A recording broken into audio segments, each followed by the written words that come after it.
तो आज का हमारा टॉपिक है मशरूम कल्टीवेशन और हमने मशरूम कल्टीवेशन किया है। ओयस्टर मशरूम किया है। ओयस्टर मशरूम बहुत ही न्यूट्रिटिव फूड है एक तरह से। इसमें बहुत सारे विटामिन्स होते हैं, मिनरल्स होते हैं, प्रोटीन्स होते हैं, फाइबर होता है, एंटीऑक्सीडेंट्स होते हैं। ये एक लो कैलोरी फूड है, फैट फ्री है, कोलेस्ट्रॉल फ्री है, ग्लूटेन फ्री फूड है और हमें बहुत सारे आजकल हेल्थ इश्यूज़ हो रहे हैं, आपको पता है ना। तो उसमें ओबिसिटी का रिस्क बहुत कम रहता है अगर आप इसको ले रहे हो as a food. Cancer patients के लिए बहुत अच्छा है, हार्ट पेशेंट के लिए बहुत अच्छा है। ये हमारे इम्यून सिस्टम को स्ट्रॉन्ग बनाता है। तो अब मैं आपको बताऊंगी हमने मशरूम कल्टीवेशन कैसे किया है। हमने उसके लिए जो भी चीज़ें ली हैं, उसके लिए सबसे पहले हमने टब लिए हैं 2 45 लीटर्स के। हमने बेविस्टिन लिया है, फॉर्मेलिन लिया है, प्रोसेस्ड लाइम लिया है और पॉलिथीन बैग्स लिए हैं, स्ट्रॉ लिया है जो भूसा होता है, स्पॉन लिया है जो मशरूम का स्पॉन होता है, सीड होता है ना, रबर बैंड लिए हैं और एक पेन लिया है। इसकी हेल्प से हमने पूरा ओयस्टर मशरूम कल्टीवेशन किया है। तो आइए मैं आपको बताऊंगी कैसे हमने मशरूम कल्टीवेशन किया है। तो सबसे पहले हमने जो टब था उसको पहले क्लीन किया है। क्लीन इसलिए किया है क्योंकि उसमें जो भी जर्म्स हैं हमने उसे फॉर्मेलिन से क्लीन किया है पहले।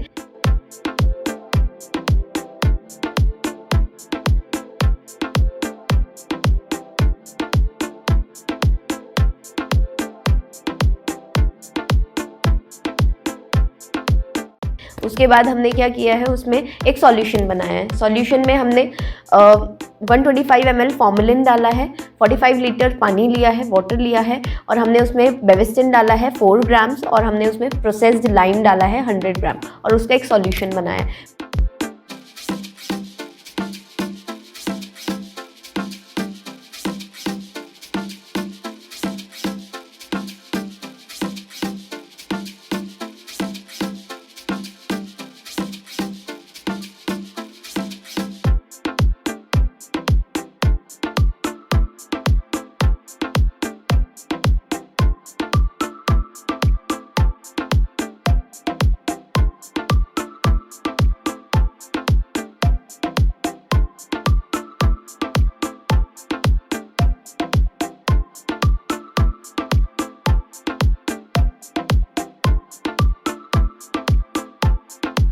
फिर उस सॉल्यूशन में हमने जो हमारा स्ट्रॉ था उसको पूरा अच्छे से डिप कर दिया, पूरा मिक्स किया अच्छे से, जिससे कि जो भी उसमें जर्म्स हैं वो रिमूव हो जाएं उसमें से। और उसको 24 आवर्स के लिए हमने कवर किया है।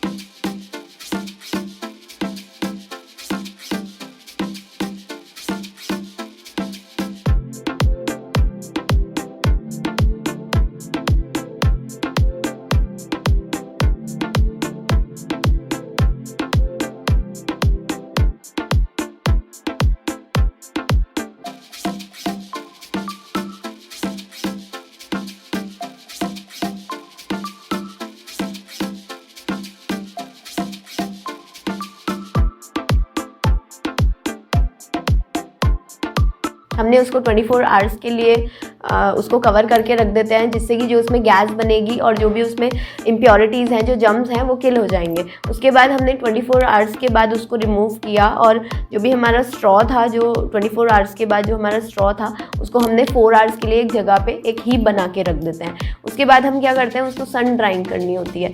आप क्या करोगे, एक सरफेस लोगे, उसको पहले फॉर्मेलिन से क्लीन करोगे, क्योंकि अगर आपने बिना क्लीन किए लिया कोई भी सरफेस तो उसमें जर्म्स अटैक होने के चांसेस ज़्यादा बढ़ जाते हैं।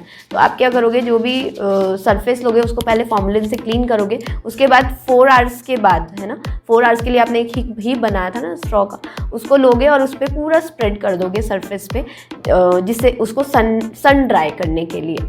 और सन ड्राई करने के बाद आप देखोगे, हैंड से आप फील मेथड से कर सकते हो कि वो फ्राइबल हुआ कि नहीं। अगर जब आपका स्ट्रॉ फ्राइबल हो जाएगा तब मतलब वो बैग फिल करने के लिए रेडी हो चुका है।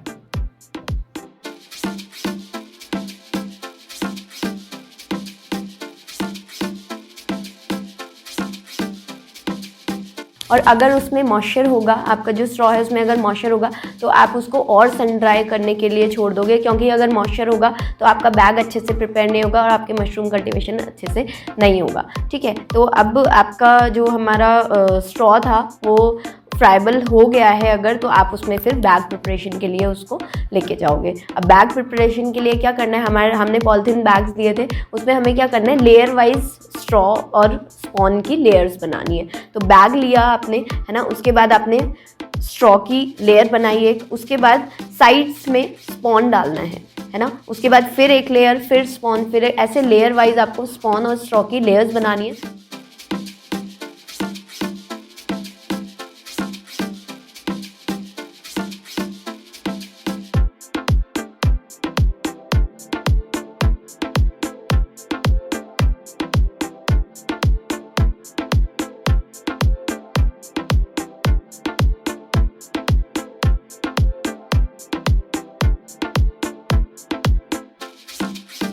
बीच में हमें स्पॉन नहीं डालना है क्योंकि फिर वो बाहर नहीं आएगा, है ना, उसकी ग्रोथ नहीं होगी। साइड्स में डालते हैं, ऐसे करके हमें 5 6 7 लेयर हमें बनानी है, ऐसे ही स्ट्रॉ की स्पॉन की, स्ट्रॉ की स्पॉन की, ऐसे बैग प्रिपेयर करने हैं। और उसके बाद जब पूरा बैग हमारा फिल हो जाएगा, उसके बाद हम उसको रबर बैंड से बांध के रख देंगे और फिर उसके बाद हम उसमें होल्स करते हैं। होल करना ज़रूरी होता है जिससे एयर सर्कुलेशन सही रहे और हमारा जो माइसीलियम है वो अच्छे से फैल जाए, है ना, मशरूम का माइसीलियम अच्छे से फैल जाए, इसके लिए हमें ये करना बहुत ज़रूरी होता है, होल्स करना।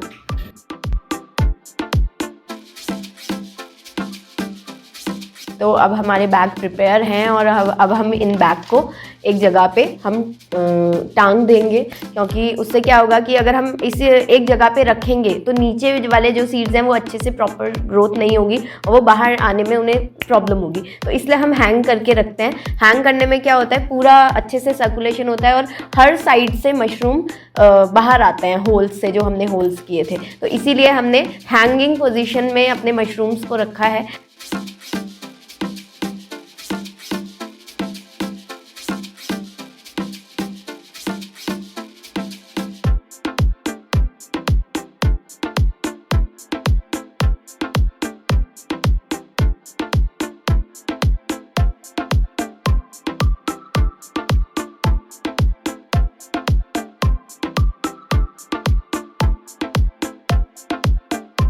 तो आज ये हमारे 36 डेज कंप्लीट हो चुके हैं और आज ये हमारी फर्स्ट फ्रूटिंग आई है इसमें। और हमने फ्रूटिंग जब भी आती है तो हम उसको ऐसे ट्विस्ट करके हम हार्वेस्टिंग करते हैं उसकी, और फिर ये हमारी, आप देख सकते हो कितनी अच्छी हमारे फ्रूट्स आए हैं मशरूम के, और अब हम इन्हें पकाएंगे और खाएंगे। तो मैं आपको यही बोलूँगी कि आप भी ऑयस्टर मशरूम कल्टीवेशन अपने घर में कर सकते हो, इजीली आप कर सकते हो, क्योंकि इसमें लैंड रिक्वायरमेंट नहीं है। जो भी चीज़ें हमने यूज़ की है वो इजीली अवेलेबल हो जाती है। जस्ट एक डार्क रूम होना चाहिए और कोई ये कुछ चीज़ें चाहिए जो कि इजीली अवेलेबल हैं, है ना। और इसके बहुत सारे हेल्थ बेनिफिट्स हैं जो कि मैंने स्टार्टिंग में ही बताए हैं, विटामिन, मिनरल्स, प्रोटीन्स, एंटीऑक्सीडेंट, इतने सारे हेल्थ इश्यूज़ हो रहे हैं हमें, तो उसके लिए भी ये बहुत अच्छा है। स्टार्टिंग में भी मैंने बताया था। तो मैं ये चाहती हूँ कि आप भी इसको प्रोडक्शन करो और अपनी डाइट में इसको ऐड करो मशरूम को।